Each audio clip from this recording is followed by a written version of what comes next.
Resuming debate, the Honourable Member for Dartmouth, Cole Harbour.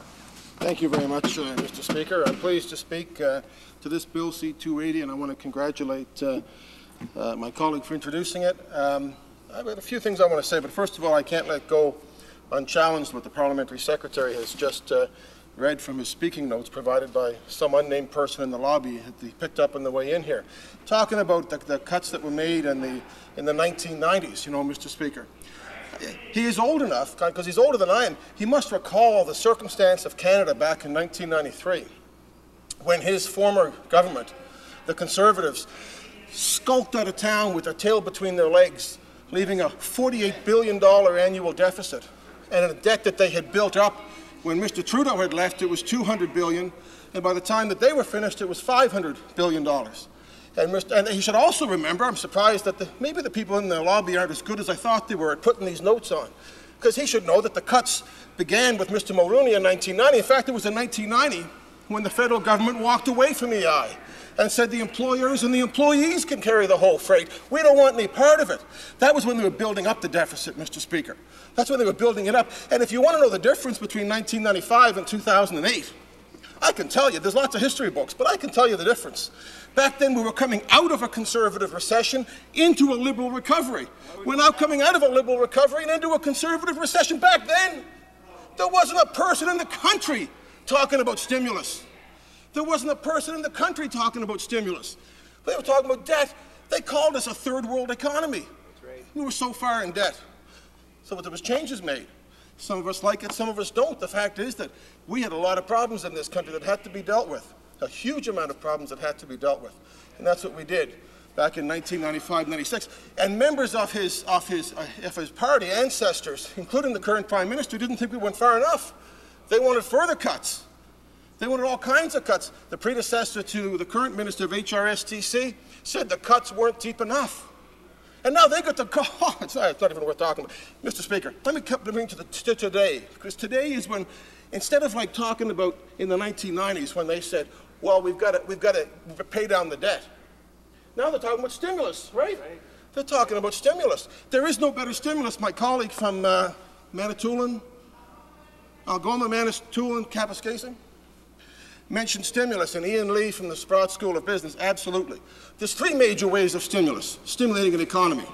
And I see my colleague from Niagara West, Glanbrook, over there, the very learned chair of the HRSTZ colleague, and he's nodding in agreement with what I'm saying, Mr. Speaker.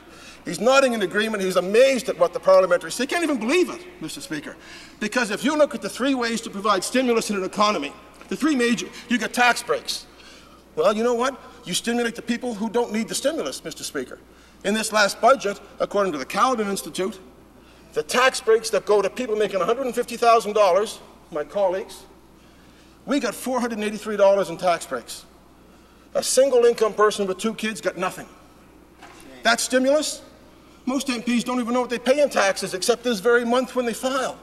So they're not going to spend the money. The people who need the money are the people who've got nothing else to live on. They get the money, they spend it, and it's a 1.6 turnover in the economy. That's how you stimulate an economy. And oh, by the way, it's helpful to the people who need the money as well. Way better than tax breaks and a much better return than infrastructure. He talked about our leader adopting a new position. Well, Mr. Speaker, from January the 29th, our leader wasn't even officially the leader then, but he was already talking about EI. And what he said, I'm quoting in the paper now, he said, if the government fails on these accountability tests, including employment insurance, a confidence vote could trigger an election. That was January the 29th. That's some time ago. And now he has, in fact, called upon the Prime Minister to implement a national standard for employment insurance with a temporary 360-hour threshold for eligibility.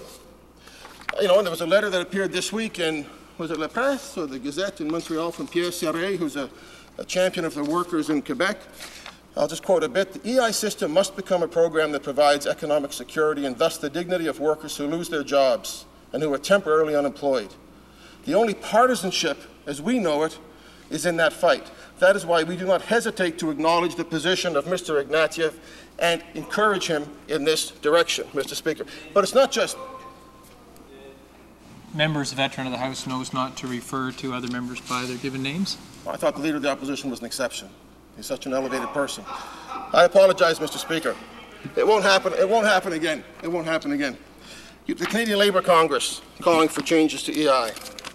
Armin Yelnesian from the CCPA most recently indicates there's a widespread consensus across the political spectrum that the Employment Insurance Act should be changed to make the entrance requirements uniform across the country and reduce the eligibility threshold to 360 hours. The C.D. Howe Institute, the great champion of liberal thought, said they were surprised that the government didn't do more to enhance access. Here we have Susan Riley in the Ottawa Citizen. If the government was serious about helping the hardest hit, it would have opened access to employment insurance along with extending benefits to those who were already covered. Mr. Speaker, some amazing people that you wouldn't normally think have been supporting a change to EI. If I can find in my notes here, the Canadian Chambers of Commerce, who you wouldn't think would be championing EI, indicated in their pre-budget report to the Finance Committee that the access issue needs to be addressed.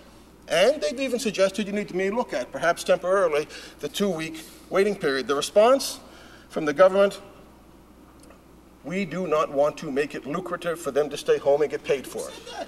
You know who said that? I don't know. It's hard to believe, isn't it? It's hard to believe. The Minister of Human Resources and Skills Development Canada said that on January the 28th. Harris Decima, who recently had the Liberals out ahead, indicated in a poll dated March the 30th that in every region of the country, across all regions, people believe the scope of employment insurance should be expanded in terms of coverage and in terms of length. So, Mr. Speaker, it's not just what you might think of as the usual suspects. Now, there are some people who've done a lot of work on this. The alternative federal budget had suggested a number of changes and had put some costing on it. It's hard to imagine that anybody in the country, it seems like everybody believes that we have to change the system, that there needs to be access for people who need it. The only people who seem to believe it is the government. Now, not their spouses, apparently, because we heard recently that the wife of the Minister of Finance has had some issues with him, that the EI should be improved. The EI is, in fact, punitive to the province of Ontario, Mr. Speaker. This government, which prides itself on dividing Canadians, is now breaking up families, Mr. Speaker. It's dividing families among themselves. You've got the Minister of Finance clinging vainly to the hope that they won't change anything, and his wife. And I got to tell you, the woman is usually right, in my experience. And she's saying that it should be opened up, that it's not fair to Ontario. So, Mr. Speaker, it's very clear that something has to happen. This is not a light subject. This is a very serious subject. Let me just read you one letter that I got, which I got a kick out of, an email that came to my office. Dear Mr. Savage, I heard you on TV talking about EI, employment insurance, and I was impressed with your arguments. I've never been a person who believes in a lot of what you refer to as social infrastructure, whatever that is, but to me, EI should be opened up, at least for now. Why won't the government do anything without being forced into it? Well, Mr. Speaker, I think that's a very, very good question. The TD Bank came out last week and made recommendations. The Chamber of Commerce, the C.D. Howe Institute, the CCPA, the CLC, the CAW, the Canadian Council for Social Development, everybody who's looked at this, the Conference Board of Canada, is saying that people are hurting. You wouldn't think that the government would be as blind to that as they are. People in this country right now are hurting. And we have people who are living paycheck to paycheck, even when they're employed. And now they haven't got a job. And they don't have savings. They haven't had the benefit of a member of Parliament's salary or a big business salary.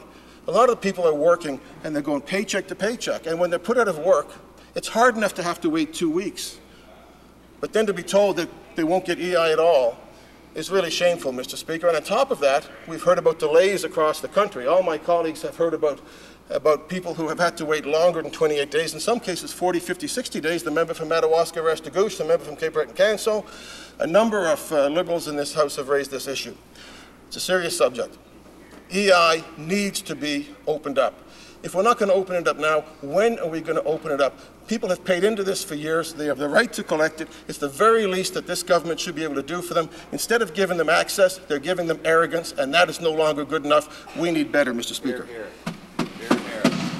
Reprise du débat, l'honorable. Resuming debate.